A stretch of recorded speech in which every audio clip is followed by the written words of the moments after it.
ngay dem rek jël fa ñi nga xam ne xam nga ni ñii dinañ ko mën a kii su ko defee nga defal leen formation de 3 à 6 mois. yoo xam ne dañ mën a orienter nit mën koo yóbbu te du am benn kii. te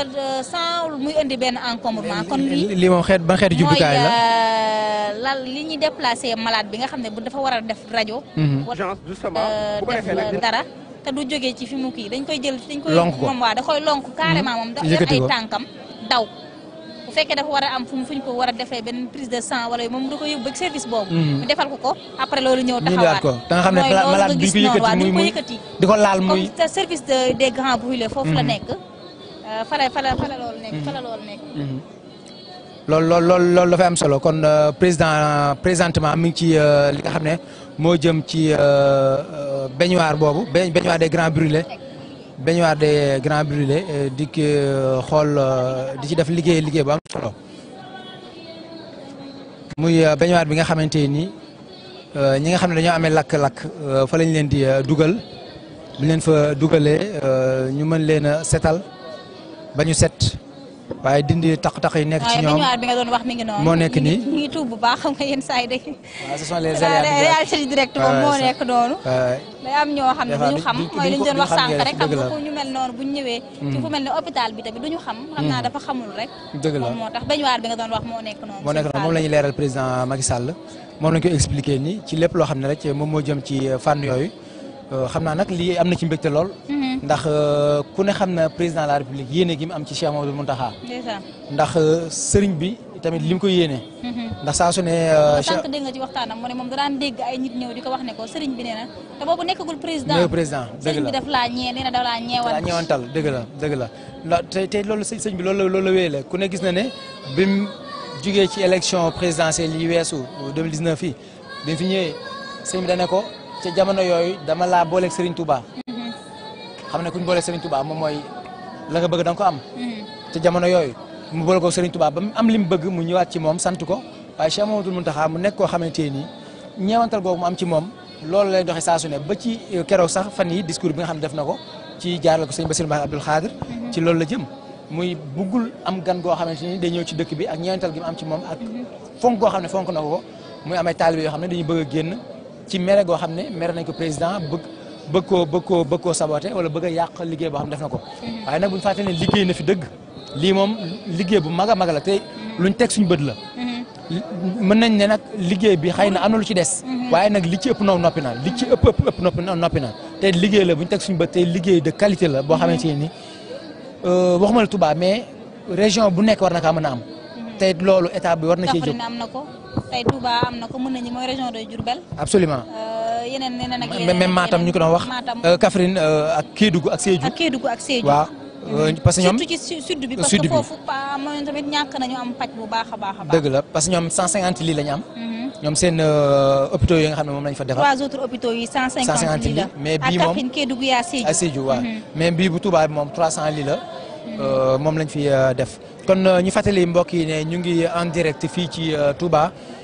ci hôpital de niveau 3 bi nga xam ne moom la fii le président Macky Sall liggéey am na tur léegi hôpital Cheikhul Khadim. Cheikh Ahmadoul Khadim hôpital Cheikh Ahmadoul Khadim hôpital Cheikh Ahmadoul Khadim donc mu nekk hôpital bi nga xam ne Cheikh Mamadou Mountakha moo joxe tur wi. waaye président de la République moom moo ko sàkku ci moom ba ñëw inauguré ko ñëw ànd ak Serigne Bassirou Mbacké Abdoul Khadr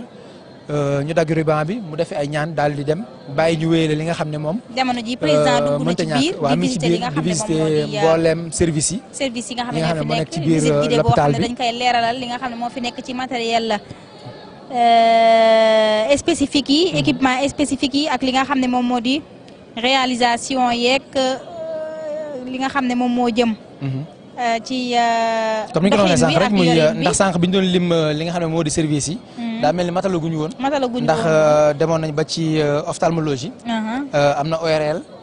mu jëm ci wàllum nopp ak ya ci aajowu. gynéco obstétrique am na fi cardiologie muy wàllum xol ak la ci aajowu imagerie. muy lépp jëm ci scanner ak gynéco bi nag xaw ma obstétrique xaw ma moom. ci seen jargon ni ñu koy waxee moom lu am solo la. parce que moom mooy saytu lépp lu jëm si wàllu jigéenu wérul yi. ak seen. ëmbëg la ca nekk ak seen tànk ak topp tànk bi. ba keroog ñuy maternelle bi voilà. maanaam dafa xaw a yëgg dayoo ci at yu mujj yi daanaka. daanaka léegi mucc dafa jafe lool ci jigéenu wérul yi. te loolu daanaka mën nañ ni bokk na ci ñàkkum paj waaye dundin wi nga xam ne noonu la ñu tàmm dundee léegi te loolu tamit yaakaar naa ni warees na cee mën a dox ay jéego. gis nga hôpital Matlaboul Fawzeyni dafa mujj dem ba bâtiment bi maternité ba nekk dafa mujj sax xat. bañ yokk beneen mais terewul aménagé guñ ko ndaxte Covid bi jaar fi. ñu jël foofu def ko benn CTE. centre de traitement. mu daanaka fonctionnement bi da ngay dem fekk fa ay malade ci suuf. ay jigéen wéru ñu lalal leen ay kii ñu tëdd. ngir fees bu bërëb ba fees. sage-femme bi dañuy liggéey 24 heures sur 24 sans relâche. sànq maa ngi lay wax ne la dañuy am ay 1500 naissances par an. xam nga loolu ci personnel boo xam ne ni taxu koo demee noonu pare bërëb bi xat. yaakaar naa bu ñu ñëwaatee fii def ko fi dina nekk loo xam ne dina leen mën a ñoom alléger un peu. ñu mën a demande bu forte bi nga xam ne ñoo ngi ko doon am mu xaw a wàññeeku sëñ Fall. loolu dana am solo loolu soxna Awa ndax ni ma ko waxee sànq rek dëkk bay màgg. nit ñi di gane àddina te loolu dafa am solo te loolu bu amee rek il faut ñuy bàyyi xel bu baax a baax jigéen wéeru gi di ko topp ci ba mu tàmbalee war na lor ba keroog muy wasin ba gone gi keroog muy dëgër ndax loolu dana ko permettre mu mën a wasin ci jàmm waaye ñu mën a topp xale bi ba du am benn loraange du am benn jafe-jafe ci wàllu wér-gu-yaram waaye ñu fàttali tamit ne am na fi service dermatologie. mu lu jëm ci wàllum der ak la ci aajow ndax yooyu tamit nekk na loo xamante ni jamono bii dafa xaw tumuraanke. waaw ndoxum siti yeeg xeetu picc yeeg. yi nga xam ne day am yooyu yëpp dafa nekk loo xamante ni. nga xam ne day laal rek wàllu der ak yaramu doomu aadama. waaw loolu dafa am solo waaye tamit wàllu dialyse. loolu wax nañ ko sànq. muy am na fi mu nekkoon tamit service boo xam ne léegi buñ sollicité la. boo demee fu mel ne parce que Matlaboul Fawzeyni lañ mën a référencier woo parce que moom moo fi nekk ba pare méngoog moom bii dayoo. gis nañu ne que service bi demandé woon nañ ko fa tellement que sëriñ bi moo mujj génne ci kopparam. tabax beneen centre de dialyse boo xamante ne nii bu 30 lits boo xam ne ni taalibe daañ fa mën a dem di fa fajoo. ba tey ji centre de dialyse boobu inauguré guñu ko sax. kon bu ñëwaatee fii tamit ñu defaat beneen centre de dialyse mu nekk ñaari centre de dialyse yoo xam ne bii 30 la bii 14. day mu nekk 34 lits yoo xam ne nii. dina wàññi si bu baax a baax sax naam ñi ngi ñaan ñu gën a moytandiku li nga xam ne moom mooy indi jàngoro yooyu waaye ku suñ borom natt tamit ba mu dal la yal nañ ci yàlla musal. amiin di nga mën a am foo xam ne dinañ la fa mën a saytoo. ndax loolu dafa am solo loolu soxna Awa ndax nekk na liggéey boo xamante ni jamono bi bëri na ñu ñàkk bakkan ñoo xamante ni loolu moo tax ñu ñàkk seen bakkan ndax liñ naan jàngoro la joo xam ne bu la dalee balaa moo feeñ egg phase terminale. te bu fekkente ne amoo ay koppar amoo ay moyens doo ci mën a génn. ba tax na bëri na ñoo xam ne dal na leen àggoon nañ foo xamante ni amuñ woon sax lal yu ñu leen mën a jëlee en charge. pour mën a topp seen jàngoro jooju mën leen defal dialyse. dialyse li ko tax a yéeme mooy. soppi seen deret. loolu place moom balaa am rek kenn wàññeeku. te bu fekkee hôpital bi fi nekkoon juróom-ñaari machine la am juróom-ñaari machines yi yëpp 24 personnes la mën a jël. parce que chaque jour day jël 7 personnes. dëgg la bu jëlee ñaari 7 personnes nag loolu yaakaar naa. 14 personnes lay doon par jour. liste d'attente bi egg ay 200. 200 loolu. te maar de taali kum dal buñ la commencé wul defal la séance yi rek maanaam sa ñàkk bakkan moom day daal di gaaw lool. dëgg la léegi nag loolu nag day lokk loo xam ne état bi da ciy war di jël. ay jéego ku mel ne président Abdoulaye Wade defoon na ci ay jéego ba jël dialyse en tant que tel. def ko mu nekk gratuite nga xam ne chéraay gi wàññeeku woon mais terewul boo fekkee da ngaa dem ci privé bi. séance boo def da ngay fay fukki junni ak ñett te loolu xam nga ni néew ju doole. mënul loolu day métti ndax néew doole mënu ko ndax nee ñu mooy li ma wax sànq rek ne feebar la boo xamante ni su fekkente ne amoo yenn moyens yi nga faju day xaw a métti. dëgg la naam état bi mu ngi ciy def lépp lu mën waaye tamit lii leer na la ci loo xamante ni ci jéego yooyu lay doon muy gën a yaatal li nga xam ne moom moo jëm ci fànn googu ba permettre malade yi képp koo xamante ne war naa am lii mu mën a am lii ñu mën koo taxaw ci fànn googu.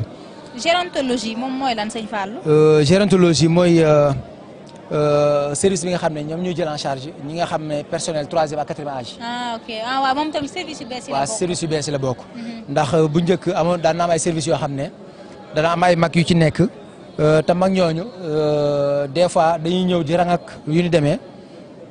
te it seen feebar mën na àgg foo xamante ni daanaka li ñu naan mag sax feebar la. léegi feebar mag moo leen di jàpp ba tax na ñoom suñu demee ba tollu foofu day nekk loo xamante ni day laaj ñu taxaw leen. gis naa fi tamit service boo xam ne nii psychiatrie loolu waaw psychiatrie. waaw waaw dafa mel ni lu fi bees la tamit. xam-xam seen xel waaw xam nga loolu daanaka. xel mu dem nekkul ne da ngay sol da ngay summeeku nii dama ci ñu ngi ci may mbedd yi jéggal ci kii waa am na ñoo xam ne ñu ngi toog seen ay kër sol seen ay yére comme yow ak man te seen xel nekku fi te ñooñu dañoo soxla psychiatre muy waxtaan ak ñoom di leen delloo si ba ñu kii man fan yee ci ginnaaw maa ngi doon laaj sama ku mel ne Abdoulaye Bamba Sall maa ngi koy nuyuwaale ma koy laaj benn mbokk boo xam ne dafa soxla woon lu mel noonu gis nga ko dafa mel ne président day waaja gis nga comme ni ma la ko waxee woon rek visite bi xam naa ne da koy tënk waaw président mooy dugg si noonu gis nañu kilifa yi ñu ngi noonu di dugg si waat ci fi nga xam ne moom moo di ci bâche bi ñu ngi noonu di rejoindre tribune officielle bi ngir mën a daal di démarrer li nga xam ne moom moo di cérémonie bi sëñ Fallou xam naa d'un moment à l'autre dana commencé kaddu yi dinañ ko commencé di ko yëkkati comme ni nga ko waxee woon kaddu yi moom xam naa ne du sori soo moytuwul ñetti kaddu lay doon Serigne Bassirou Mba si maire bi nga xam ne moom mooy mooy dalal gan ñi si dëkk bi dalal gan ñi su ko defee jox Serigne Bassirou Mbacké Abdoul Khadr su ko defee président mujjee kaddu gi noonu lay demee sax ndax sànq ñu koy leeral ndax du jotaay boo xam ne dañuy jox ku nekk ndax du jotaay politique liggéey la boo xam ne mënut a ñàkk rek moo tax ñu koy def waaye du jotaay boo xam ne jotaay politique la moom moo tax ñu koy amal waaye kaddu yooyu moom moo far jib sax muy kaddu yi monsieur le maire bi nga xam ne moom mooy dalal gan yi nga xam ne ci dëkkam lañ ñëw waaye it kaddu yi ki nga xam ne moom moo di Serigne Bassirou Mbacké Abdoul Khadr bi nga xam ne moo yëkkati kaddu ci turu Serigne Mountakha Mbacké Bassirou mi xalif général des Mourides waaye it le président de la République dana ñëwaat tamit ñu gën a yaatoo ci liggéey bi ak yéeneem waaye it xëy na yeneen yoo xam ne na koy naal ndax des fois cérémonie yu demee nii ay occasion lay doon ci président de la République mu wax yéeneem ci wàllum santé waaye yeneen yoo xamante ni ay projet yoo xam ne dana ci bëgg a sóobu loolu dafay nekk loo xamante ni lu am solo lay doon waaye ñu fàttali laataa ñuy dem ci direct bi am na service tamit bu bees bu ñu fi gisaat muy oncologie ñoom ñooy jël lépp loo xam ne dafa jëm ci wàllum cancer ndax cancer tamit nekk na loo xam ne feebar la mën leen waaw bu def ay ravage te nit ñi ragal ko lool léegi moom it am na fi beneen service boo xam ne fii ci hôpital Cheikh Ahmadoul Khadim bu bees bi am na fi service bu jël ci fànn googu am nañ fi tamit une grande pharmacie centrale am nañ fi laboratoire am nañ fi banque de sang am nañ fi maintenance service boo xam ne moo yor wàllu maintenance bi comme li ñu doon wax sànq am nañ fi buanderie waaw ak li nga xam ne moo jëm ci wàllu morgue bi donc son excellence le président Macky Sall mu ngi noonu di dugg si ci biir tente bi ànd ak Serigne Bassirou Mbacké Abdoul Khadr ci bés bu màgg bi bés bi nga xamante ni ci la ñuy inauguré hôpital Cheikh Ahmadoul Khadim di hôpital de niveau 3 bi nga xam ne le président Macky Sall mi ngi tegoon xeeru njëkk bi ànd ko Serigne Bassirou Mbacké Abdoul Khadr ci au mois de novembre 2016 liggéey bi pare ci 2021 donte ñoo waxoon nañ ne 30 mois lay am mais liggéey bi weesu na loolu liggéey bi mat waa bâche bi noonu waaw naan jërëjëf waaw ñu sant yayu na ndax nit bu defee lu baax da koy sant bu président liggéey waaw góor la bokk rek waaw góor la ndax waaw góor day yokk ngóor day yokk ngóor du dara waaye day yokk ngóor waaw dana tax nit góorgóorlu defaat leneen ndax ak it lu mu mënti doon tamit bu nit ki defee lu baax nga ànd ak moom ak nga ñàkk ànd ak moom te lim def dañ ci gis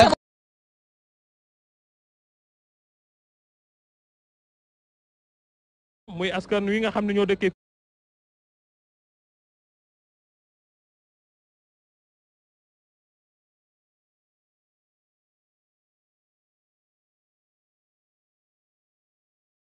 hôpital réew mi yëpp donc Touba lañ ko def mais hôpital la boo xamante ni ku ne mën na fee faju ku ne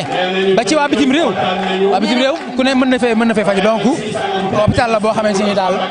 hôpital bu exceptionnel la boo xam ne président Macky Sall def na ko ci bërëb bi di nga xam ne Touba sëñ bi bëgg na ci lool ñu koy waxee sant na bu baax a baax le président Macky Sall ci liggéey bu am solo Sénégalais boo ñëwee ci biir ba visiter ba pare bu fekkee am nga dara ci patriotisme wala looy bëggee sa réew di nga kontaan xam ne lii du lu yomb malgré que nag jiitu réew mi loolu tax ñu teg ko fi parce que moo tax sénégalais yëpp jël seen kàddu jël seen doole jël seen pouvoir jox ko délégué ko ne ko am yoral am jiiteel réew waaye jëf li nga xam ne am solo la. loolu dafa am solo ndax am njiit faaw ngay jëf di wane loo xamante ni moom mooy tax nit ñi kóolute gi nga xam ne moom la amoon ci yow muy gën a yokk ndax loolu rek moom mën nañu ko faree maanaam dafa war di liggéey loolu rek moo tax ñu far ko te lii nekk na loo xam ne lenn la ci ay jéegoom nit ki mën nga bañ a ànd ak moom nit ki mën ngeen a bañ a bokk ay gëm-gëm nit ki mën ngeen a bañ a bokk ay croyance en politique wala idéologie politique mais bu jëfee loo xamante ni lu rafet la bu jëfee loo xam ne lu baax la da ngay taxaw nga magnifier ko nga ne lii lu rafet la lu baax la kon ñu xam ne président militant yi dañu leen duñu noppi xëy na seen mbégte la ñuy wane ci li nga xam ne moom la président Macky Sall liggéey yayu na ni ma ko waxee sànq rek ndax faaw ñu sant leen gërëm leen ci liggéey bu am solo bi nga xam ne ñu koy def loolu dafa nekk loo xamante ni am na solo lool kon le président mi ngi doon toog ci tribune officielle bi ànd ak mbooleem ñi nga xam ne ñoom ñoo di kilifa yi muy les ministres muy ki nga xam ne mu di ministre de la santé mu nekk à côté ci ndeyjooram Serigne Bassirou Mbacké Abdou Khadre nekk ci càmmoñam ak yeneen kilifa yi nga xam ne ay collaborateurs am ñëpp ñu toog ñu fas yéene jublu ci li nga xam ne moom moo di ay image yoo xam ne image yu demeuré la du sax bu ñu waxee image nag ñu gërëmaale Mountakha Ndiaye Gabon bu baax a baax di photographe khalife général des Mourides liggéey bu am solo bi muy liggéey ci yoonu Mouride di innovation bu am solo man nag dama ko mere Mountakha Ndiaye dama ko mere ndax dafa may fekk foo xam dafa ma war a photo waaye du ma photo mais nag macha allah ku baax la muy Mountakha Ndiaye Gabon ndax mu ngi liggéey bu am solo ci kër Cheikh Mamadou Mountakha Mbacké Bachir ci taxawu sëñ bi ci li nga xam ne moo jëm ci wàllum image ak lépp loo xam ne dafa jëm ci yaatal ci liggéey bu am solo bi nga xam ne sëriñ bi ci gis seen bopp lépp moom moo koy yenn saa yi mu def may nataal yu bëri yoo xam ne yu am solo yoo xam ne bu génnee rek maanaam dama ci ragal sax soxna jaaree ci am ak fiiraange ndax day xaw day waar. waaw nataal la moom day xaw a yéeme lool. kéemaan la sëñ Mountakha Ndiaye mi ngi noonu àndoon ak ñi nga xam ne ñoom ñoo di présidence. ndax ku ne xam ne ci inauguration bi ñaari photographe la ñuy autorisé woon. ngir ñu mën a jël photo yi. muy photographe bu présidence nga xam ne mooy photo président Macky Sall ak photographe li muy def nag bu photographe mën a nekk ci àdduna bi ñeewu la ci nag ndax li muy def da koo mën te bokk ci dongoy sëriñ bi yar ko ci biir kër gi. waaw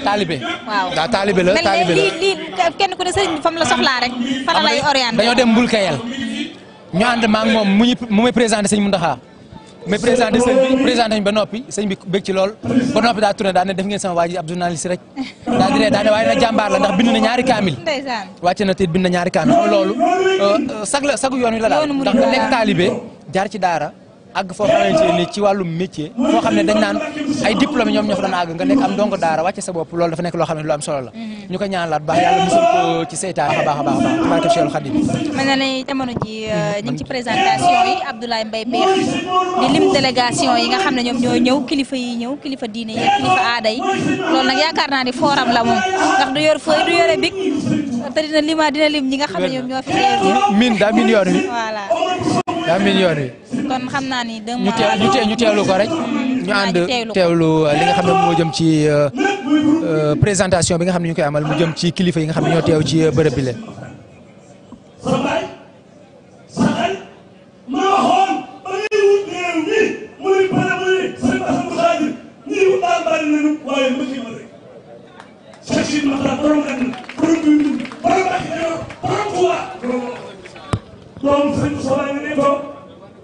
Lennante ak Serigne Bassirou Mbacké mu Cheikh Abdoul Khoudoss mu naan Cerno léegi ku nekk dem na Serigne mu ne Serigne Cheikh Thioro Mbacké mu ngi bind dama leen toog Serigne Abdou Karim mu ngi bind dama leen toog Serigne Cheikh Bara waat gis naa lu yaa ngi ko ko ñu leen toog ñu ngi lennante ak Serigne Modou Bara Dolly Cheikh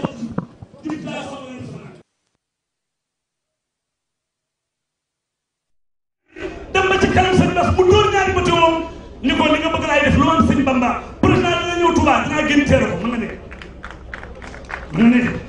mën na la ko wër sëñ Abdou Khoudoss mu sëñ Cheikh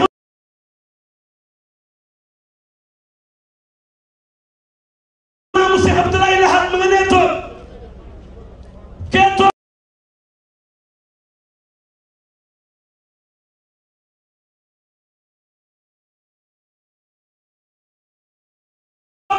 mooy Abdoulaye Jaxate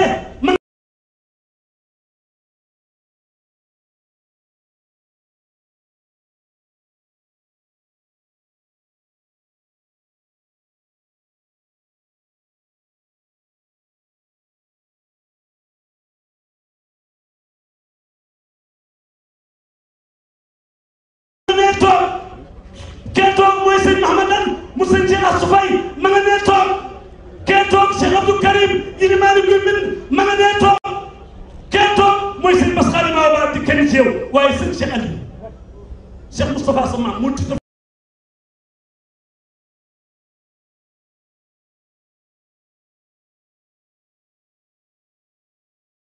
projet Touba collecteur yi ak léegi fondation yi jumaa ji ba wax ñetti godoro yi jëlee sëñ Bamba njëriñ ma nga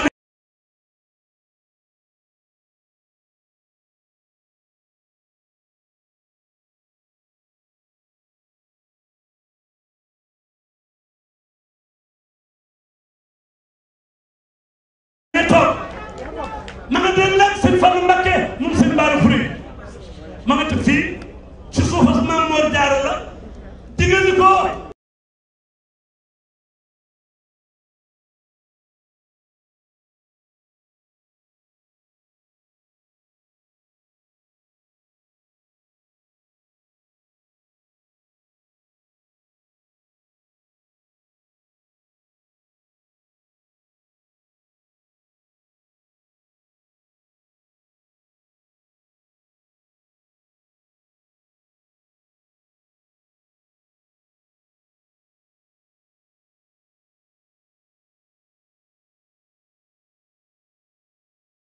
collecteur yi armée yi fondation yi jumaa APR Touba nag laa jàkkaar lool APR Touba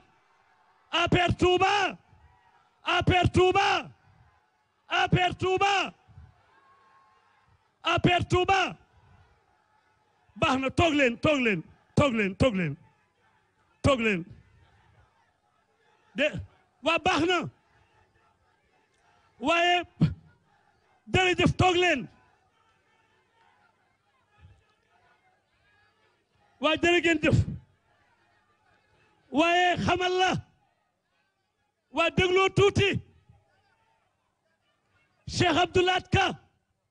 monsieur le maire moo lay teeru waaye daal minicar ak Mohamed Silla ak doomu sëñ Makhtar Jaxate jël bale yi waaye maam xari maam say Mbakke moom sëñ Cheikh say mu sëriñ Ceyebu mu Xaadimu Rasuul xaadim borom nit ñi ñoom ñëpp génn nañu teeru la soxna Naata Mbakke ñëpp waaye président bàyyi leen ñuy wax ngay jëf waaw wax boo ca dul añ joo ca reer gàttal ko dañoo xuloo wax ni ko fu ma yennu nga yàqu jëf ni ko bu ma dikkee nga toxu kon nag loolu rek laa doon ubbee waa kër sëñ Bamba yëpp a ngi nii liggéeyal nga sëriñ Touba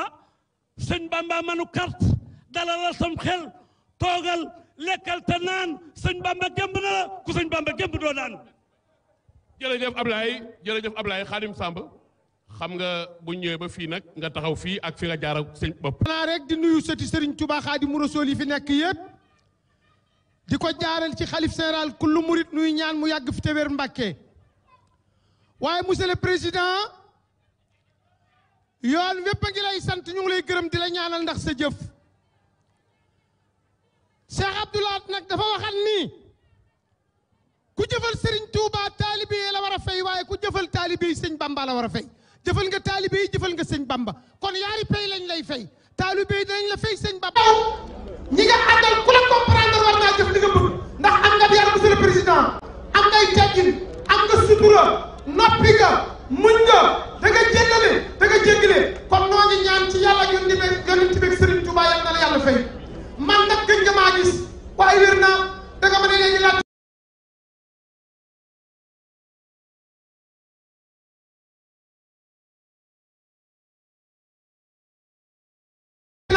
bind naa lay leetar yónnee naay ndaw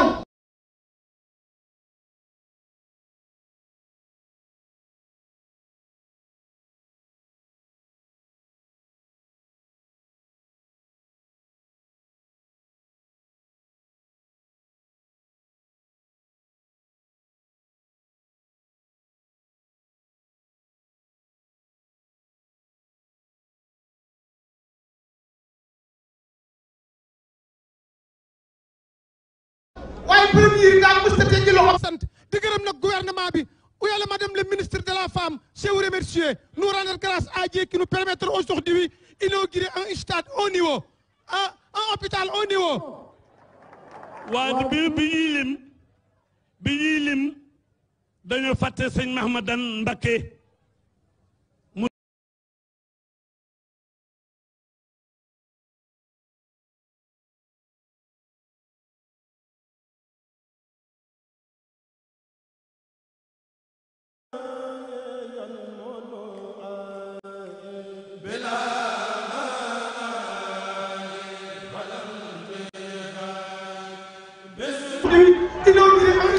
haut niveau, un hôpital haut niveau.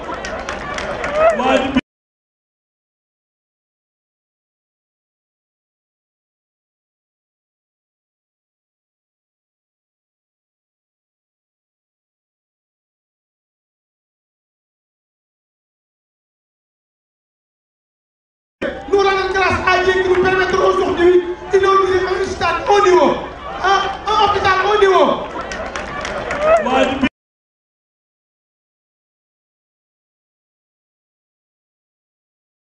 Nous rendons grâce à Dieu qui nous permettra aujourd'hui d'inaugurer un stade haut niveau, un hôpital haut niveau.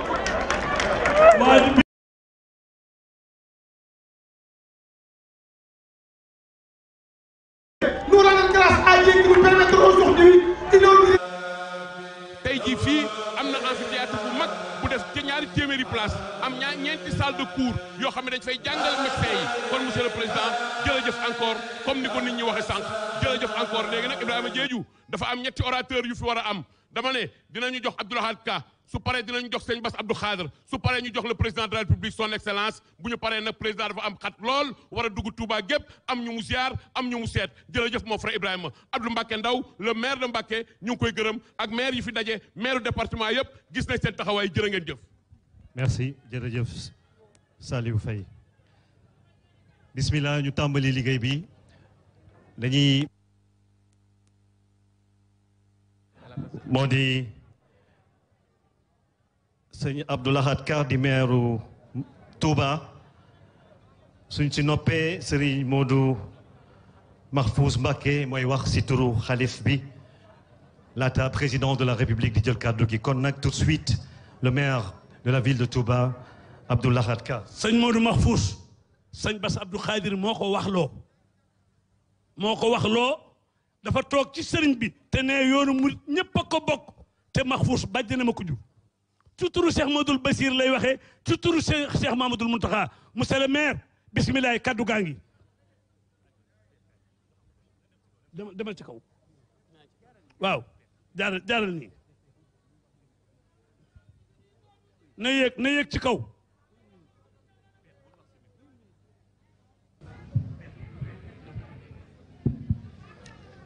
asalaamaaleykum wa rahmatullahi gannaaw bu ñu sante yàlla julli ci yonent bi sallallahu taala alayhi wa sallam di ñaanal Serigne Mountakha Bassir mu yàgg fi te wér di dalal président Macky Sall mi nga xam ne mooy président de la République du Sénégal ànd ak membre du gouvernement bi mu àndal yépp fii ñëw fekk ñu fii ci Touba tey ci bis bu tedd bu màgg bi di 18 safar bi nga xam ne moo ko indi bi mu ñëwee ñu ànd ak njabootu Serigne Touba gi yëpp teeru ko ànd ak Serigne Mountakha mu ñëw fii te inauguré ubbi dagg riban bi bàyyi fi Serigne Bassirou Mbacké Abdou Khadre ak mboolem njabootu Serigne Touba gi nga xam ne ñoom la bokkat Serigne Touba li tàmbalee ci kër Serigne Modou Moustapha ba ci kër Serigne Mourtada ci seex yi ci Baye Fall yi ci bokk yi ñëpp tey ñi ngi ànd ak taalibe yi monsieur le président de la république ànd ak conseil municipal bi ak bureau municipal bi di la dalal jàmm fii ci dëkk bi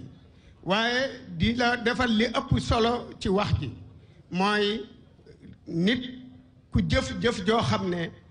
gisaguñu ku ko jëf ci taarix gisaguñu ku ko jëf ci réew mi loolu moo mbégtey gannaaw boo doxee tànk yiw yi nga xam ne yàgg nga koo dox nga def ko ci dëkk bii loolu moo tax tey mbooleem jigéen ñi nga xam ne ñooy toog nii di jigéen ñi nga xam ne ñoo dëkk ci région de Diourbel dëkk département Mbacké dëkk Touba ak mbooleem jeune yi nga xam ne ñu ngi ci dëkk bi ci commune de Touba ak mbooleem bokki taalibe Serigne Touba yi tey ñëpp monsieur le président de la République ñooy ñi nga jàkkaaroon nii ñu di la am yow ci yow yéene am ci yow cofeel am ci yow ak jàpp ngir jëf ji nga leen defal ndax président de la République sa jëf dafa ëpp say wax lu ñu bare bari seereel nañ la ko te sama jàmbaari l'islam de daf maa waxoon ne as gorde boo ko teralee boppam la lay fayee murid yi nag teral nga leen ñoom de munuñ laa faye seen bopp ndax jox nañ seen bopp sëñ Tuubaa te dootuñ ko nangu waaye danañ la teral am nañ yéene ci teral la teraanga joo xam ne da nga xam ne musuñu koo teral kenn ci li ci seen kanam Serigne Abdou Lahad Mbacké daf ne nit boo ko defalee lu ñëpp gis dana la sant ba ñëpp dégg ko te sa jëf ji def nga jëf joo xam ne waxuma Sénégal waxuma communauté mouride waaye Afrique dans le monde entier ñëpp gis nañu ko Ila Touba bi rek ci sa benn mandat dafa doyoon teraanga nga def ko teg pose première pierre bi inauguré ko ci ñetti at ñu defee ne jëf dootu mënatul leneen am lu toll noonu nga jóge fi waxuma hôpital bii ñu ne hôpital Matlaboul Fawzayni biñ ne am na jafe-jafe nga dégagé 6 milliards 500 def fi benn immeuble boo xam ne yaakaar naa ne Covid 19 bii tey bu doggul loon ak immeuble boobu ci Touba ak li ko wër dana bari jafe-jafe waaye li mbooloo mi doon bari évacuation yi nekk ci suñ région yépp ñëw nañ fi ñu accueillir leen yàlla dogal faj leen docteur ministère de la santé ak personnel am liggéey ci liggéey boo xam ne du luñ mën a xayma xanaa da ngay xool statistique yi ak li ñu bind ak ni malade yi toll ak li ñu traité loolu rek moo la ko mën a wax waaye bu dul loolu xam ko dana jafe nga jóge ci loolu ñëw ci assainissement eau usée bii nga xam ne ñaari at ñu ngi fi projet bi pare na ak 90% def ci 17 milliards muy dem ci quartier yu bëree bëri jël Daaru Xudoos jël Gede jël Surra jël lenn ci Guy Mbind ñu yóbbu ko Mbàkke muy jëf ju mat sëkk jëf nga jóge fi bërki démb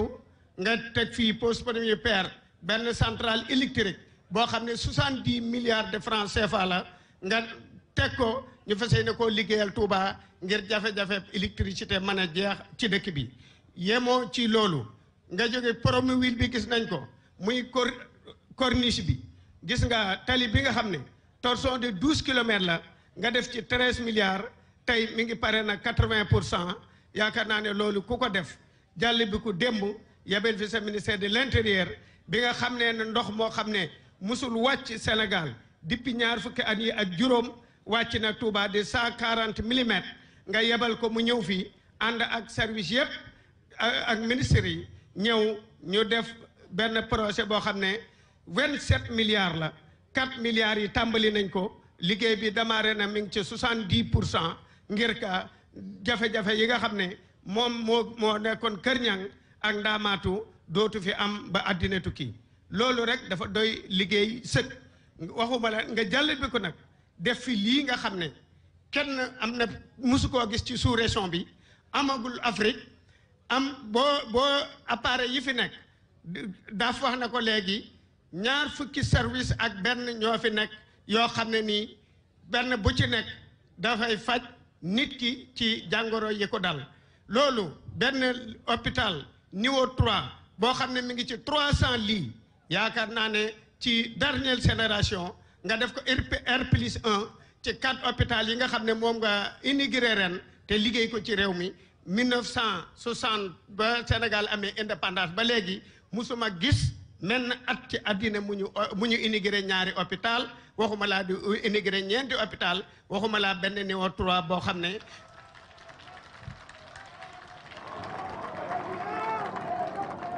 niveau 3 boo xam ne 1300 lits la feebar bu nit feebar ci àdduna bu la yàlla soxlawul bu fekkee ne buy wér la boo fi duggee da nga wér daal matériel bi nga fi indi muy équipement di dernière génération boo xam ne képp ku ko xool loo xamadi dara da nga xam ne bii ku ak ji jëf ku am yéenee ko jëf ku bëgg fi muy jëf la waaye ku bëgg Serigne Mountakha nga ndem comme ni mu la bëggee Serigne Mountakha nag yàlla na yàlla guddal falam te wéral cëram ku la bëgg la ndax dangaa ñëw fii mu ne la président Serigne Touba laa lay boole yaakaar naa ne ku Serigne Mountakha xalifa général de Mouride boole ak Serigne Touba defe naa ne kere bi mu ko waxee li nga bëggoon lépp am nga ko ndax ku Serigne Touba moom képp ku ko liggéeyal da nga ko gis képp ku ko liggéeyal li Ablaye wax léegi boo tëddee boo nga nelaw te nag monsieur le président de la république asgor rek lay doon koo teral rek mu yéene la jàmm ndax nit bu bëggut kenn it dana bëgg boppam te teral nga njaboot ak Serigne Touba gi ba ñoom ñëpp mooy Serigne bi ak i bokkam ñoom ñëpp maase nañ sant la cant goo xam ne am na tàmbali waaye amul ab yemukaay li nga mën it lépp nag def nga ko mooy luñ ne la jaadu na ci dëkk bi bëgg nañ ko nga def ko loola sam xel may nga def ko loo njëkkati ni muy ñaari ne bëgg naa ci def ñaar wala ñett ci Sénégal muy infrastructure nga ne Touba laa koy njëkk a def loolu li nga war lépp def nga ko li nga man lépp def nga ko kon nag ñoo ngi lay dalal di la sant ci turu population dëkk bi yëpp waaye ci turu njaboot ak Serigne Touba gi yëpp Cheikh Bassir dana fi ñëw léegi waaye ci turu mbooleem jigéen ñi Sénégal Touba yi waaye ci turu mbooleem SONES bi ñu ngi la ciy sant di la gërëm di la ñaanal li jëf ji rëy nag nit amul lu dul kim yaakaar yow yaay père de la nation yow lañ yaakaar li ñu bëgg-bëgg ak ni dëkk bi di màggee mbooloo mi di bari Touba di dëkk boo xam ne mbubb moo ko dagal ren bu déwénee boo ko solalee mu manqué ko loolu dañu la koy leeral rek sa jëf ji nag rëy na ba taxawaat di la wax leneen defe naa ne du neex deret waaye nag gannaaw dañ ñu fee teg di ñu liggéeyloo nga ñu nekkal la fi te yow loolu rek xam li xew rek mooy sa yitte ba nga faj ko ñi ngi lay xamal ne bëgg nañ ko jàppale suñu jeunesse bi lool ndax dëkk bi dafa bari xale dëkk bi dafa bari yàlla dafa dogal muy dëkk bu rëy bu bari ay gone te liggéeyukaay bariw fi bariwul ay entreprise amul géej amul port commerce rek moo fi nekk ak dawal moo xam taxi la moo xam sareet moo xam oto moo tax ñu de la ñaan ay formation ak ay financement donte ñi ngi fi yebal ñi ngi góorgóorlu muy Fat Diané ñëw na fi mi ngi def lim man liggéey na fi liggéey bu rëy ren DER mi ngi fii liggéey bu rëy waaye nag dëkk bi mbooloo mi ñoo bari xale yi ñoo bari te ñëpp toll nañ ci liggéey te fas yéene na yor seen waajur yi te yaakaaruñ ci kudul yow kon su ma taxawee fii di wax faw ma tudd leen faw ma tudd jigéen ñi ci ay financement ñu jàppale leen ñaari problème rek laa ne woon danaa la ko wax muy li nga xam ne moom la dëkk bi soxla na ko def nga ci nag lu rëy def nga ci lu rëy def nga ci li nga man lépp waaye nag ab docteur boo ko taxawee moom da nga koy wax sa jàngoro doo jëkki ba docteur bi dem nga naan baroon naa ko wax lii loolu man sañuma ko parce que en tant que maire de la ville danaa wax li nga xam ne mooy li fi xew muy président muy affaire assainissement bi def nga ci 27 milliards def nga ci 4 milliards léegi de tudd nga léegi 23 milliards yu ñu ci war a def waaye assainissement Touba kenn mënu ko assainir par parcelle il faut que nga def étude générale xam li nga ci war a def loolu nag mooy assainir 30 bi ba mu daj nga assainir corniche bi ba mu daj nga assainir 120 mètres bi ba mu daj ñetti ndomb yooyu ñoo war jumaa ji nga def 4 ñeenti sortie benn bi dem Tindodi comme Dar Rahman benn bi dem Touba Fall benn bi dem wetu Touba Belel wala yoonu Daaru Musi loolu suñu ko defee danañu tàggoo ak inondation loolu dama ne woon danaa la ko leeral rek ndax nga xam li fi xew ndax yow lépp loo xam da nga ko bàyyi xel li ci des nag mooy corniche boo xam ne foofu nga jàdde tali bi ci rond-point Touba Fall bi mu ñëw fii ci hôpital bi nga xam ne bu ñu amee évacuation wala bu màggal ñëwatee dana décharger tuuti dëkk bi ndax fi mu nekk nii circulation bi mi ngi commencé bari ñi ci kaw ñëpp xam nañ ko léegi da ngay xool Touba da ngay jógee ci jumaa ji bala ngaa dem poste contrôle 2 kilomètres la da nga fi def 10 à 15 minutes mi ngi commencé am circulation loolu nag dama la ko yëgal pour nga xam ko ndax lépp loo xam bokkul ak loo xamul te loo xam da nga ko def yitte wasalaamualeykum wa rahmatullahi wa barakatuh. Merci Abdou Lahad Ka maire Touba. dañuy jox kàddu gi Olivier Picard bu entreprise Ellipse. Monsieur Olivier Picard va prendre la parole avant que Serigne Modou Mahfous Mbacké ne parle au nom du khalife général des Mourides. Après, le président de la République va clôturer la cérémonie.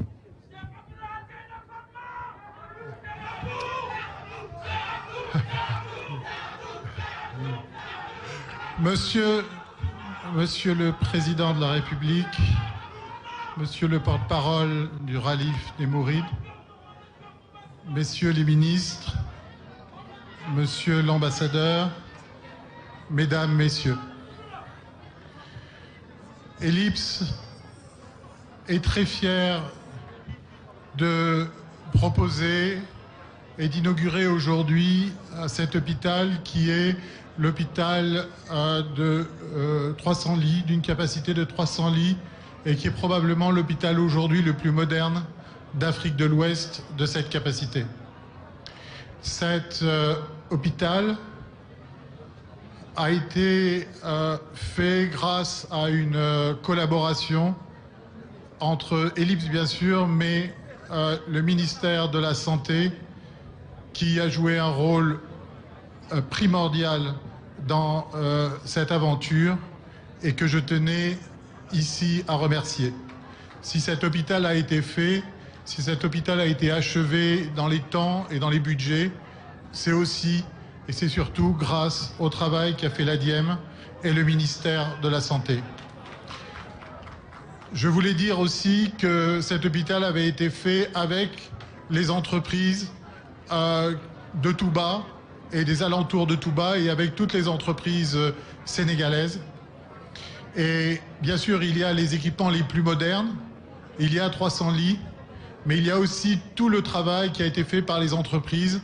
sénégalaises et je tenais ici à les remercier. Je tiens aussi à remercier les équipes d'Ellipse qui ont travaillé d'arrache-pied pour que cet hôpital soit fait dans les temps et avant la fête du Magal de la semaine prochaine. Je vous remercie. Merci. Merci Olivier Picard pour ces mots au nom de l'entreprise Ellipse. Nous allons vous proposer un film de quelques minutes avant l'allocution de Serigne Modou Mahfous Mbacké. Nous allons, mesdames et messieurs, dañ leen di won benn film rek buy wane hôpital bi liggéey biñ fa def ak jumtukaay yu xarañ ñi fa nekk. Kon ak waa régie dañuy ànd rek seetaan film bi le temps que Serigne Modou Mahfous Mbacké jël kàddu gi Sëñ Bass jox ko si turu Khalife général des Mourides Serigne Mountakha Mbacké. Tout de suite.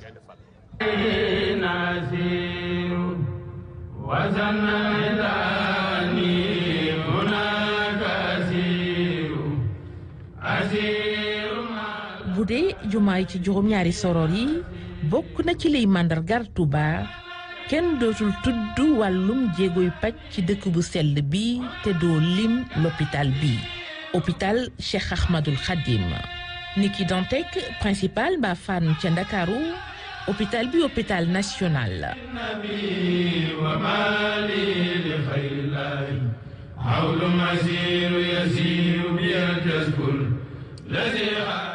yokkarisal nataalub bérébu fajukaay yi ci gox bi dirub fanweer ak ñeenti weer lañu ko liggéey Touba di selebe yoon fu ne nit bawoo fa wut si fi rawatina dirub màggar gu sell gi Touba di dëkk buy màgg dayob Touba yi teewoo woon na kon daloo l'hôpital bu mucc ayib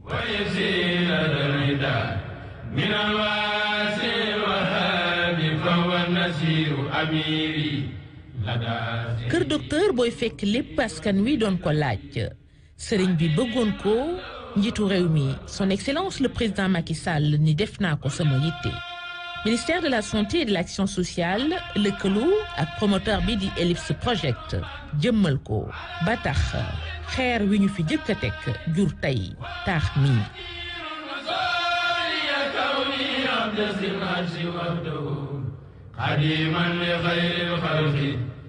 lépp fanweer ak juróom benn milliard ñoo ci dugg ci koppar gannaaw bi sëriñ bu tedd bi baaxee nguur gi fukki hectare ci suufas Touba bu l'hôpital yi ñu daloo ca Kaffrine Kédougou mbaa Sédhiou naan téeméer ak juróom fukki lal hôpital Cheikh Ahmadoul Khadim ni maa ngi ci ñetti téeméer wute gi weesu ci limub malade yi ñu mën a jël wala sax xar kanam ga ñu bindoo Touba ci wàllu spécialité moo jiitu ستوري في الدارين مدي محمدا بنزم ونزل وهو النعم الستور بصوري كتاب الله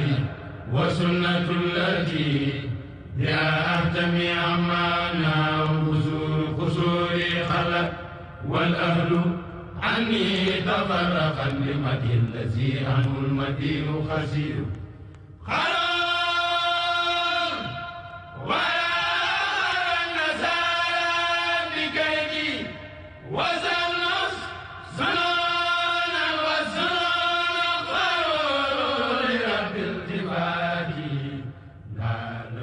muy l'hôpital bi jëkk dalu ci réew mi centre bi ñuy fajee borom lakk yu mitti yi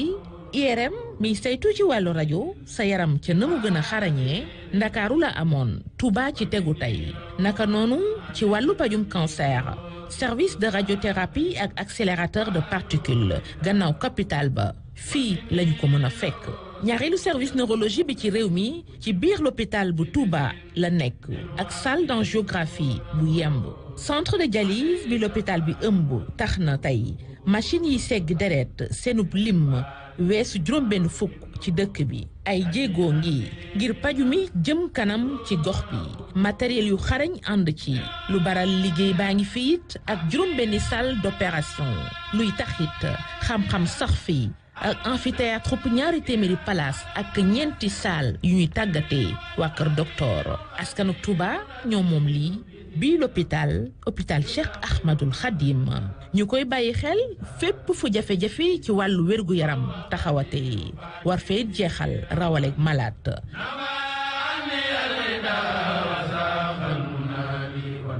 جناب حقير حنيت به ربا وليا يقول لي مرامي وإني شاكر وفقير أموري له فوت والقلب طيب خريبا ñaar fukki service dinañu ko fi fekk muy ñetteelu hôpital bu mag ci dëkk bi Touba yayoo na ko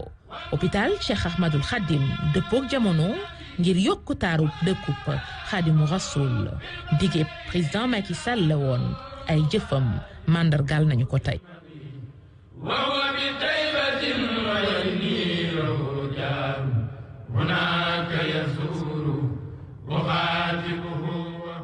jërëjëf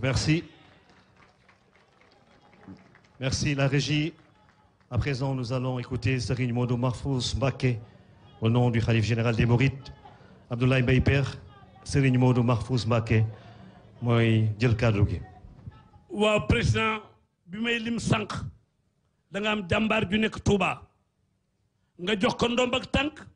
te mu dëkk fi lu ma am Touba la ko indi muy Cheikh Abdoul Ahad Mbacké Gaynde Fatma Cheikh Abdoul Ahad Gaynde Fatma bii bi mu la tàllalee ak loxo ak léegi bankul loo nekk ma nga ca waaye sëriñ Cheikh Mbacké doomu sëñ Dame Atta sëñ Cheikh Wilaya doomu sëñ Dame Atta moom sëñ Ibra Mbacké moom sëriñ Touba moom it mi ngi ci kaw tribune bi sëriñ Sidi Naar Jenn doomu sëñ Naar Jenn waa kër Cheikh Issa Jenn moom itam mi ngi ci kaw tribune bi sëriñ Mame Mbaye Ñang ak waa kër sëñ Madou Fa Jama Ñang gépp ñoom itam ñu ngi ci kaw tribune bi ku am ku mel ne Abdoul Ahad Gaynde Fatma gànkal ma duma xuree rek demel ak teeñ Cheikh Gaynde Fatma jur ko Cheikh Moustapha baayam président jox ko ndomb ak tànk Touba nga ko jox léegi nag ki ñuy jox kàddu gi mooy wax ci turu Cheikh Mamadou Bachir waaye sañ naa waxe Touba soxna Maye ko jur sëñ Bamba ko jur Cheikh Awa Balla ko jur Cerno Ibrahima ko jur kooku mooy sëñ Modou Mahfouz moom la ñuy jox kàddu gi sëriñ bi bismillah Ibrahima Faty sama ci bayti waaye président maa ngi lay xamal ni sa xarit jóge na Tiwaawoon de Mamadou Gueye ma nga nee toog Mamadou Gueye yow rek la bëgg mooy jàmbaar jee communicateur bale communicateur yi Touba yi ñëpp a ngi fi waa Touba kenn disul président communicateur yaa ngi nii bismillah sëñ Mahfouz bismillahi irrahmani irrahim alhamdulillahi rabbil alamin wasalaatu wasalaamu ala ashraf almursalin sayidina wa mawlana muhammad wa ala alihi wa sahbihi wa xadimihi wa man tabiahum bi ihsanin ila yawmi ddin. Monsieur le Président de la République, yaag délégation bi nga àndal bépp noo ngi leen di nuyu ci turu sunu kilifa di sunu mag di sunu sëriñ di sëriñ Touba a Cheikh Mouhamadul Mountakha Mbacké hafidahullahu wa raa te rakkam yore kàddoom de Cheikh Mouhamadul Bachir teewal ko fi ànd ak yow ci liggéey bi. kon kàddu yi li ci jiitu mooy sant sunu borom tabaraka wa taala, sant sayyiduna Muhammad sallallahu alayhi wa sallam, sant sunu sëriñ di sunu yaakaar tey ëllëg di a Cheikh Ahmadou Bamba Xaadimu Rasul ridwanullahi alayhi wa nafaana bi. li nuy sant yàlla mooy dafa am lu sëñ Tuubaa ñaanoon wax ne lil Mustafa nawaytu maay jaddidu sunnatahul xadaa ni Ahmadu. yéeneem moo doon ñëw di yeesal di rénover yoon bi nga xam ne moom la Seydina Muhammad sallallahu alayhi wa sallam xàlloon. sëñ Tuubaa dellu ñaan sët yoo xam ne dañuy teg seen tànk ci alxuraan ak sunna di feddali sunna di ko taxawal. loolu mooy ku mel ne Cheikh Mouhamadul Mountakha nga xam ne yoon wépp dañ koy bége di ko puukare woo ndax Seydina Muhammad sallallahu alayhi wa sallam wax na ne al ulamaa warasatul anbiya, nee na waroom xam-xam yi ñoo fi wuutu ñoo fi représenté l'ensemble des prophètes. bu ngeen demee ba gisatu leen yonent waroom xam-xam yu mag yi nga xam ne moo xam ñi fi xàlloon njëriñi moo xam ñi fi sos turuq yi, waaye waroom xam-xam yooyu ñoo fi wutu yonent yépp. ñooñu nag ci la Cheikh Mouhamadul Mountakha bokk di mbégteem yoonu wépp, di mbégteem diine jépp, di mbégteem Afrique yépp, di mbégteem umma islamique bépp. kon nuy jiital ci kàddu yi sant ak kàddu yi ñaan di ñaan suñu borom tabaraka wa taala al ali al qadir mu may ko fan wu gudd te may ko wér te yàggal ko fi. Monsieur le Président de la République, ci turu sunu sëriñ boobu de Cheikh Mouhamadul Mountakha te Cheikh Mouhamadul Bachir teewal ko fi ak turu mboolem njabootuk Sëñ Touba tàmbale ci sëriñ si di Mbacke Abdoul Ahad miy jëwriñam ak mboolem njabootuk Cheikhul Khadim noo ngi lay yëgal sunuy cant ak sunuy ngërëm bu baax ndax sëriñ bi ak i bokkam ak i taalibeem amuñu lu dul sëriñ Touba, yaakaaruñu lu dul sëñ Touba, toppuñu ko dul sëñ Touba. kon nag bu la sëñ Touba ñoree ba liggéey yu mag yii nga def ko fi ngir jëmmi sëñ Touba ak ñi ko fi nekkal, kon yoon wépp ñu ngi lay sant di la gërëm bu baax a baax a baax. ndax yoon wi nga xam ne moom nga fi def muy autoroute Ila Touba, yoonu murid yépp nga ko defal, waaye sénégalais yépp nga ko defal. ndax li muy jur ci njariñ kenn mënu koo xam. te yemoo ci ndax hôpital bii nga def tey ci Touba di hôpital boo xam ne capacité bi ak gën a ci 300 personnes man fee nekk, nga xam ne ni Touba gën a rëy ci Sénégal sur le plan démographique gannaaw Ndakaaru, hôpital bi noonu la gën a rëy ci mboolem hôpitaux yi nekk ci biir Sénégal. loolu defal nga ko sëñ Touba, defal nga ko Cheikh Mouhamadul Mountakha mi ko fi nekkal,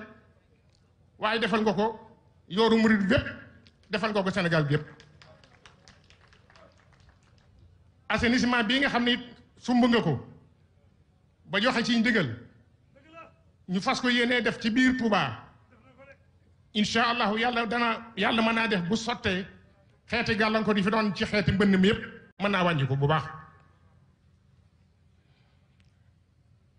centrale électrique bi nga xam ne sumb nañ ko def di ci nàccee def ay milliards lépp bëgg dëkkub Sëñ Tuubaa bi leer te mel na mu war a mel ba mboolem bokki taalibe ak bokki jullit yi ak ñi fi ñëw ku fi ñëw sa xol sedd ku fi ñëw dara du manqué. usine de traitement des déchets moom it xam na ne sumb nga ko fi parce que ko fi yéene def loolu it lépp di njariñul population bi di njariñul réew mi di mbégtam sëriñ bi di mbégtam bokki sëriñ bi di mbégtam taalibe yi. yoon yi nga xam ne itam sumb nga ko fi ñu war ko dolli ci yoonu autoroute Ila Touba loolu lépp liggéeyal Sëñ Touba nga ci jublu ak wut mbégum ki ko fi nekkal di Cheikh Mouhamadul Muntaxa. kon nag ci turu Sëñ Mouhamadul Muntaxa ak mboolem ak ay rakam ak njabootam ak cheikh yi ak taalibi yi ci teewal Cheikh Mouhamadul Bachir mi ko fi teewal noo ngi lay jottali suñuy cant ak suñuy ngërëm bu baax a baax ak suñuy ñaan. dafa mel ni addis bi dafa am addis bu Seydina Muhammad sallallahu alayhi wa sallam waxoon dafa mel ni sëriñ bi waxtu wu nekk maa ngi koy bàyyi xel waaye yow mi nga xam ne yaa yore wàllu adduna bi yaa ngi koy bàyyi xel. Seydina Muhammad sallallahu alayhi wa sallam dafa wax ne kullukum raa'in wa kullukum mas'ulun an ra'iyati nee na kenn ku ne ab sàmm nga te kenn ku ne da nga ñëw fi sama kanam ma laaj la nga doon sàmm. addis boobu nag li tàmbali ci boroom këram ak njabootam tàmbali ci kilifa diine ak ña ko yaakaar tàmbali ci chef d'état ak état ba mu nekk ak ñi ci dëkk aaya boobu ñoom ñëpp la ko moo ñoo tax Seydina Muhammad sallallahu alayhi wa sallam wax ko. te loolu buñ ko defee kenn ku ne la ngay sàmm mooy ñi yore wàllu spirituel mooy ñi yore wàllu temporel ku ci ne la nga man ak la nga xam nga jëf ko ba doomu aadama yi am tawfiix dund dundin bu rafet da nga daje ngërëmul sunu borom da nga daje ngërëmul Seydina Muhammad sallallahu alayhi wa sallam. Sëñ Mouhamadul Muntaxa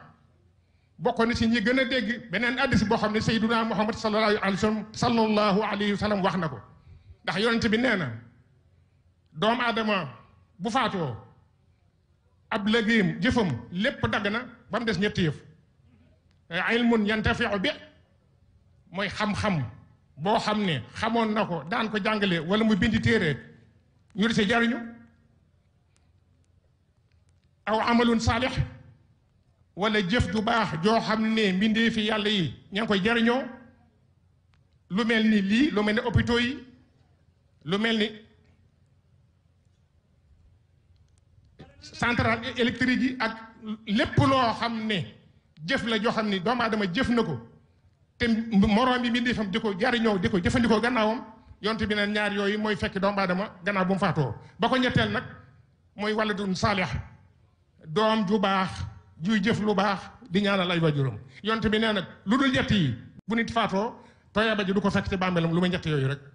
loolu nag ñu ngi sant yàlla bu baax ndax Cheikh Mouhamadul Muntaxa xam gi mu ko xam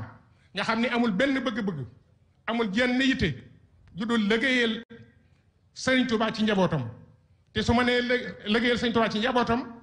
njabootu bi dara gi ci la ñu bokk waaye njabootu bi pas-pas bi ci la ñu bokk. liggéeyal Seydina Muhammad sallallahu alayhi wa sallam ci mboolem jullit yi ak liggéeyal it doomu aadama yi yëpp. waaye nag alhamdulilahi rabbil alamin bu nu delloo ci alquranul karim danoon xam ni sunu borom dana ko fay te sunu borom dana la fay ndax sunu borom moo wax ci alquranul karim ni wa qul i'malu fa sayara allahu amalakum wa rasuluhu wal mu'minun nee na yéen gëm yaa way gëm yi jëf leen lu baax jëf leen lu baax bu ngeen ko jëfee man sunu borom danaa ko seede Seydina Muhammad sallallahu alayhi wa sallam dana ko seede ak l'ensemble des croyants ñoom ñëpp daañ ko seede way gëm yëpp daañ ko seede kon nag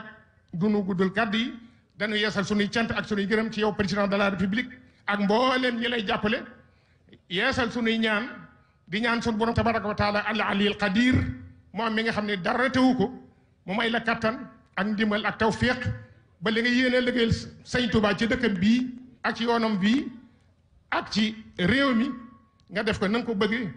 ci son borom fay la ci ngeen ji pay wasalaamualeykum wa rahmatullahi wa barakaatu. jërëjëf sëñ Modou Mahfous Mbacké si turu xalif général des Mourides sëñ Mountakha Mbacké président de la République nag mooy jël kàddu gi laata loolu Père Saliou Faye Daaf am na rek benn xibaar bu mu doon fàttali léegi ma bàyyi ko mu waxal ko boppam kon Saliou ñëwal nii. waaw xam nga Ibrahima son excellence bi muy xalaat hôpitaux yi mu war a toll ci près de 100 milliards pour ñeenti hôpital nit ñëpp dañ posé wu la question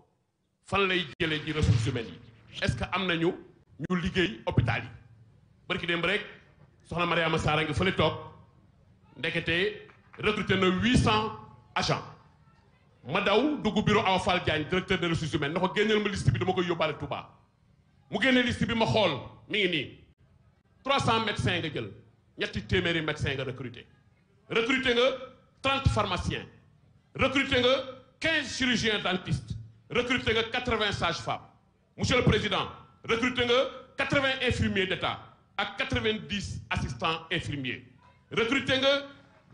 nga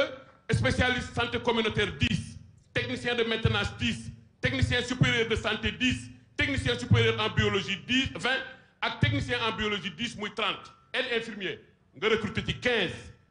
Mariama defar de moo tax engagement yi la ñuy xaar bu duggee bureau Awa Fall ñu ventiler leen moo tax dama leen ne ñii ñu recruté ñëpp nag président nee na ci hôpital yu bees yi lañ jëm amul Dakar ay position ay situation conjugale ak ay sama jabar lii ak sama jëkkër lii ñëpp ñi Touba lañ jëm ñi Kédougou lañ jëm ñi Kaffrine lañ jëm ñi Sédhiou lañ jëm mais monsieur le président am na beneen affaire bu am solo ay doomu Sénégal yu liggéey ak ñi tabax hôpital yi sëñ Bass ay doomu Sénégal matériel yi ngay gis fii tey ay radiothérapie yi ngay gis ay doomu Sénégal lañ jox marché yi ñu dem jëndi ko indi ko ku ci mel ne Saliou Mboub Carrefour médical ku ci mel ne madame Dioum Asi Kassé moo monté bagage yeeg yëpp président ne leen na ngeen dooleel samay doomu réew pour ëllëg ñu mën a créer ay emploi pour mën a avancer Ibrahima Diédhiou Mbaye Peex kontaan nañu. Mbaye Peex waaw ñu tënk ko rek ndax président mën a jël kàddu gi. waaw président dama lay wax rek nii sa xarit sa doomu ndey di président Idrissa Seck mbooloo mu bari dafay nekk mu ànd ak yow ngeen bokk sëriñ bi leeral la ni doomu sëñ Mbàkke Soxna Lo mi nga xam ne ku ne xam na sa digg ak sëñ Mbàkke Soxna Lo di sëñ Saaliwu Mbàkke moom it mi ngi ci kaw tribune bi sëriñ Cheikh Wilaya waxoon naa ko léegi mu sëñ Daam Atta moom itam ñëw na mi ngi ci kaw tribune bi leeral la nag président li nu ci gën a neex daan la ko wax Ablaye Diouf Sarr moo jara dénk Ablaye Diouf Sarr hôpital bii Ablaye Diouf Sarr dana bàyyi ko Touba Dakar ñëw Touba te kenn du ko gis ay yoon wër xool doog a delluwaat Dakar loolu su ko Ablaye Diouf Sarr defee boo toogee war nañ la ko wax waaye li nu gën a neex nag ci hôpital bi yoonu murit ñoo ni naa la ko wax mooy ki nga dénk hôpital bi muy docteur Sorang lenn sëñ Bamba du asaar maamam moo jël fanweeri titre foncier ak juróom-ñaar ma Sorang dem France jàkkaarloog tubaab bu ñuy wax tëlëri lijjanti plan bi indil ko sëñ Modou Moustapha kookoy docteur Sorang waaye président sunu xol sedd na bi nga ànd ak ministre de l'intérieur Antoine Diome Gorcé jàmbaar jee taalibe sëñ Bamba bee am Touba kër ma nga nee toog waaye Abdoulaye Daouda Diallo Abdoulaye day yow ngay moom itam ma nga nee toog ministre d'État Mbaye Ndiaye ma nga nee toog ministre bu gore bi te yaru dëkk doomu Daaru Musti Mahmoud Saleh ma nga nee toog Ajartu Ndeye Sali Dieng ministre ma nga nee toog Sara Yane Thiam ma nga nee toog Mariama Sarr ma nga nee toog waaye mbooloo mi président defaat na jaloore bi ngay ñëw da ngaa ànd ak Aly Ngouille Ndiaye doomi sëñ Muntaxa la yow président bàyyi woo kenn ñëpp nga téye yaa dis got yaa jaraandal yaa jël la war a leen teel président yaa ngoog Cheikh Muntaxa ngoog sëñ Bamba ngoog sëñ Bamba ñemewul bor dafa mën a fay xaadi borom nit ñi ma bara sali cien ba Macky Sall liggéey na la yaa ngi noo ngi sëñ Bamba ngi waaw rafetlu teewaayu Makhtar Mbuub Makhtar Mbuub day kenn ku lay jàppale moom itam ñëw na.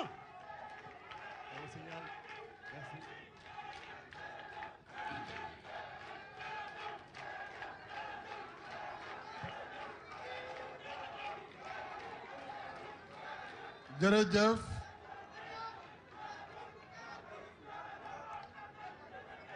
asalaamaaleykum mbokk Touba Serigne Bassirou maa ngi lay nuyu di la jottali sama nuyu ak sama ziar jëm ci xalif général Serigne Mountakha Bassirou Mbacké ak si njabootu Serigne Touba yëpp. Monsieur le ministre de la Santé et de l'Action sociale, Monsieur Abdoulaye Diouf Sarr, Mesdames, Messieurs les ministres d'État, Mesdames et Messieurs les ministres, Excellences, Monsieur l'ambassadeur de France au Sénégal, Mesdames, Messieurs les directeurs généraux, directeurs centraux, chefs de service, Monsieur le gouverneur de la région de Diourbel, Monsieur le préfet de Mbacké, Monsieur le sous-préfet de Ndam, distinguées autorités religieuses et coutumières, population de Touba, c'est avec plaisir que je procède à l'inauguration de l'hôpital Cheikh Ahmadoul Khadim Mbacké de Touba, hôpital de 300 lits de niveau 3, l'un des plus modernes sur toute l'Afrique de l'Ouest. Cet hôpital entre dans le cadre du programme de modernisation, de reconstruction et de réhabilitation des hôpitaux que j'ai lancé. Ce programme, comme vous le savez, doit permettre au Sénégal de mettre à niveau son système hospitalier. Il s'agira, outre cet hôpital de Touba, ainsi que l'hôpital de Kaffrine, celui de Kédougou et de Sédhiou, d'engager très prochainement les travaux de construction de l'hôpital de Tivaouane, de Mbour, de Saint-Louis, mais aussi il faudra réhabiliter les anciens hôpitaux régionaux. Il s'agisse de l'hôpital Louké de Diourbel, de l'hôpital régional de Fatick, de l'hôpital régional de la Paix de Ziguinchor, de l'hôpital de Tambacounda, de Kolda, de Louga et de Thiès. Nous avons là un vaste programme devant nous. Pour Dakar également, nous avons la reconstruction de l'hôpital Aristide Le Dantec, de l'hôpital Youssou Mbargane de Rufisque, ainsi que de l'hôpital Roi-Baudouin de Guédiawaye. Je vais procéder déjà dès le mois prochain, en octobre, à la pose de la première pierre de l'hôpital d'oncologie de Diamniadio, qui sera uniquement destiné au traitement du cancer. Je tiens à féliciter le ministre de la Santé, Abdoulaye Diouf Sarr, pour l'engagement, la compétence, le dévouement avec lesquels il s'attelle de la mission que je lui ai confiée. Ablaye Djeredjev, Gatché Ngalama.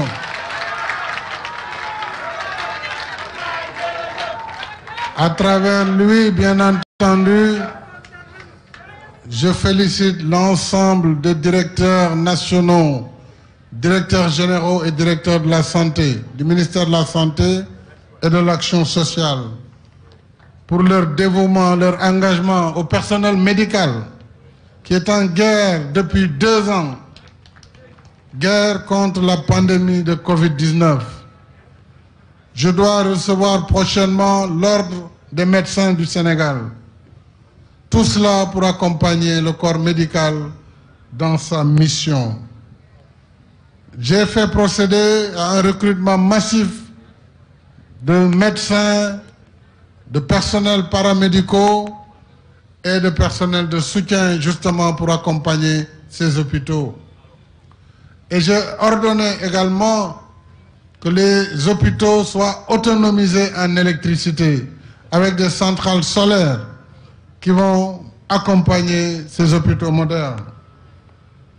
On le voit donc, le Sénégal est engagé dans une voie de modernisation et de rénovation du système sanitaire.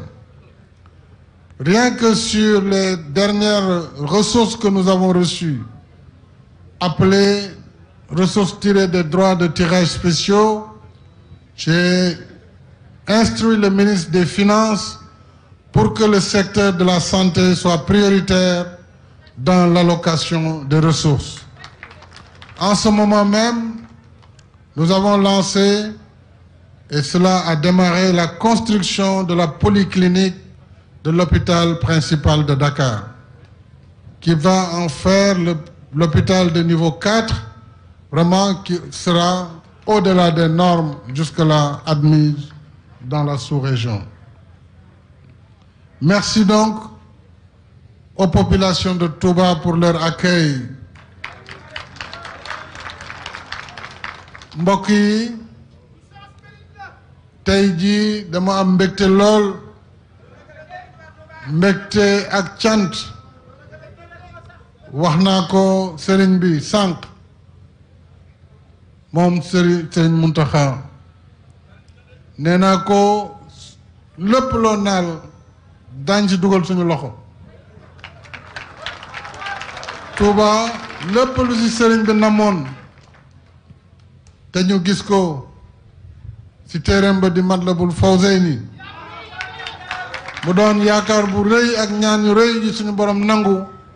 nee naa ko sant naa borom ba ma mayee ma defal leen li fi am. Loolu nag yàlla ñu ko baaxee ñu sante ko bu baax. Kon maa ngi santaat bu baax Serigne Mountakha ci jàpp bi ma jàpp, wax naa ko sànq ci waxtaan bi, ci ñaan yi muy ñaan, ci taxaw bi mu taxaw réew mi ak diine ji ak yoon wi. ñu ngi koy ñaanal yàlla mu bàyyi ko fi mu yàgg fi lool te ànd ak wér. Sëñ Bassirou nga jottalil ma ko cant gi ak mbégte continuer di liggéey ngir dëkk bi mën a gën a jëm kanam ci fànn yépp, muy wérgu yaram, muy yoon, muy ndox, muy assainissement. Léeg-léeg damay xaw a jaaxle bu may dégg yenn wax yi, ndax fii Touba li ma fi def ci assainissement gouvernement mosu ko fi def. kon nag su fekkee taw na taw bu jéggi dayo, war nañoo muñ, ñu liggéey mottali yéene ak la ñu tàmbali woon, waaye li ñu fi def kenn defu ko fi. kon muy assainissement, muy ndox mi, ila Touba kenn waxatu ko, muy l'hôpital bi, muy leneen ak leneen, du jeex, courant bi. te loolu Touba daf ko yelloo. waxuma sax li sëriñ bi ñaan mu sëñ Touba, waaye réew mi fi mu toll Sénégal tey Touba yàlla def na mooy deuxième ville du Sénégal ci wàllu population, ci wàllu consommation électrique. moom rek moo fi consommé lu toll ci 85 mégawatts ci courant. loolu lu yaatoo yaatu la. kon nag jaadu na ñu taxawu dëkk bi liggéeyal ko, waaye baax na tam ñu gunge ñu ci liggéey boobu ci dal ak ci xam ne sëriñ bi la ñuy liggéeyal, population yi la ñuy liggéeyal. loolu mooy li ma fi bëggoon wax tey, ndax mbégte bu rëy la bañ koy wax nee nañu waaye du yegg dañuy wax rek campagne a tax yaakaar naa ni weddi gis bokk ci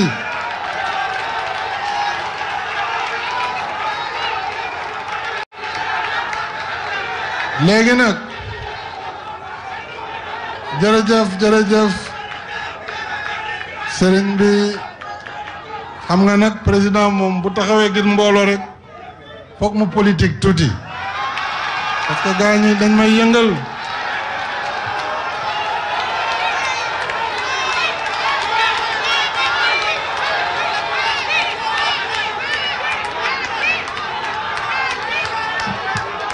xam naa ne daal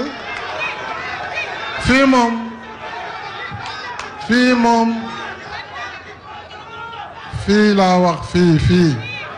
fii combat mënu fi am élection yi ñu jëm moom déjà yàlla defoon na département bi ci fukki collectivité ak juróom-benn fukki yi ak ñeent yëpp gagné woon nañ ko élection locale nag yàlla moo baaxee Touba moom daanaka benn liste fi am liste boobu nag liste Benno Bokk Yaakaar lay war a doon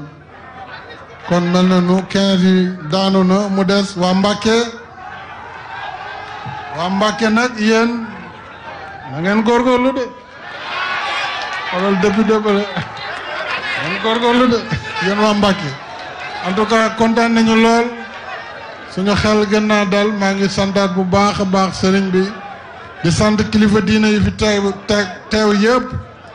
gis naa seen teewaay sedd na sama xol maa ngi gërëm aussi mbokk yi fi teew yëpp di responsable population yi sama xel ak sama xol yëpp sedd na di gërëm ministre yi nga xam ne it kenn ku nekk ci ñoom toppatoo na liñ ko jox. Monsieur Olivier Picard, je devais terminer par vous remercier devant votre ambassadeur pour lui témoigner de ma satisfaction et de la satisfaction de l'État du Sénégal pour la diligence avec laquelle, la compétence avec laquelle la société Ellipse, votre société, a conduit les travaux des 4 hôpitaux à notre satisfaction. C'est la raison pour laquelle nous vous avons sollicité pour la construction des infrastructures du ministère de la Justice. Il ne fait aucun doute que vous serez au rendez-vous. Et c'est de cette manière que nous voulons travailler avec les entreprises. Un travail rapide et soigné. C'est ça le sens du fast track. En tout cas, si je devais décerner une médaille fast track, la société Ellipse aura droit à cette médaille fast track. Et bravo aux entreprises sénégalaises qui ont travaillé avec vous. Ça aussi, c'est le contenu local nécessaire dans le cadre du partenariat gagnant-gagnant que nous voulons faire avec la France, avec tous les pays partenaires. Je félicite les entreprises sénégalaises ACD ainsi que M. Mboup. M. Mboup qui a également contribué à l'équipement de certains équipements. Merci beaucoup pour ce partenariat et j'espère à très bientôt. Jërë ngeen jëf. bi te doo lim l'hôpital bi hôpital Cheikh Ahmadoul Khadim niki Dantec principal ba fan ca Ndakaaru hôpital bi hôpital national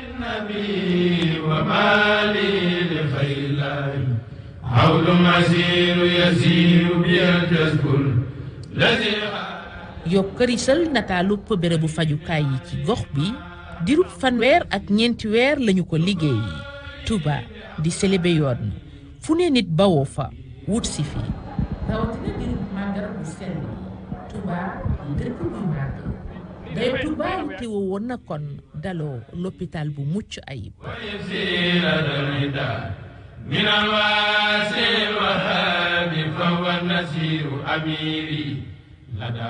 kër docteur booy fekk lépp askan wi doon ko laaj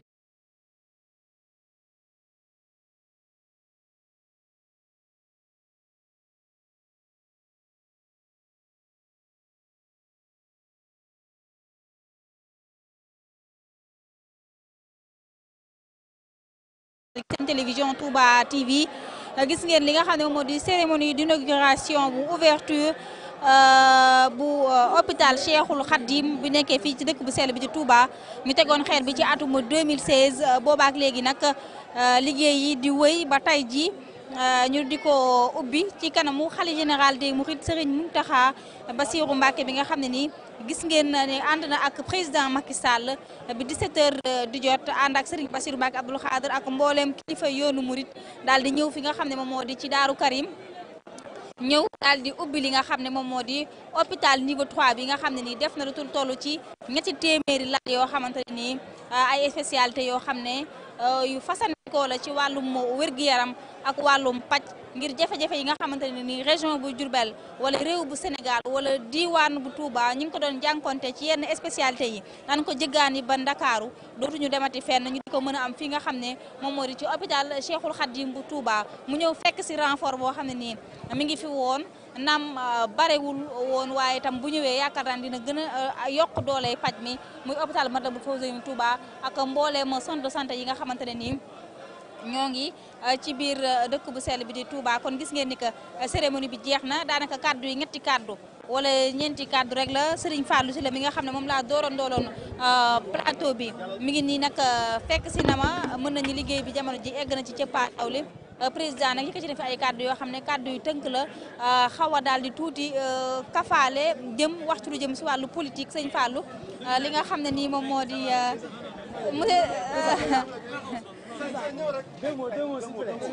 li nga xamante ne nii moom moo di mu ngi noonu Serigne Mboup lañu jàkkaar loolu xam naa bëggoon nañu ko am si plateau bi beneen yoon dinañ ko fekk këram wala mu ñëw rek sànni ci ñaari kàddu ndax président Serigne Mboup ñoo ngi lay nuyu di la jaajëfal tey jii joyeux bu toll nii président Macky Sall ñëw ànd ak khalife général des Mourides inauguré ko en tant que talibé waaye en tant que koo xam ne da ngay yëngu ci wàllum développement ci wàllum économie lan nga gisee tey taxawaay bii nga xam ne nii kilifa yi réew mi am nañ ko ci Touba. waaw taxawaay bu am solo ndax xam nga bérébu fajukaay dafa nekk lu am solo ci doomu aadama ndax day sauver vie. te alxuraan dafa wax ne ku sauver benn vie moo ku sauver benn nit moo nga sauver àdduna bi yëpp ñëw kon nag maa ngi gën a sant sëñ Mountakha Bachir mi nga xam ne nii moo bëgg-bëggam la woon président Macky Sall mi nga xam ne tamit fekk si na ko ci bëgg-bëggam ñu defar lii am na solo trop dama ci am mbégte ndax lii daanaka matériel bu bari sunu famille Saliou Mboup médical moo ko fournir te loolu am na solo trop. mu nekk lu am solo mais yéen tamit di leen gërëm maa ngeen doon seetaan ni ngeen doon defee direct bi am na solo trop. jërëjëf xam nañ ni que Kaolack nga féete lu mel nii ndax ñoo ngi koy séntu foofu ñu xam ne région la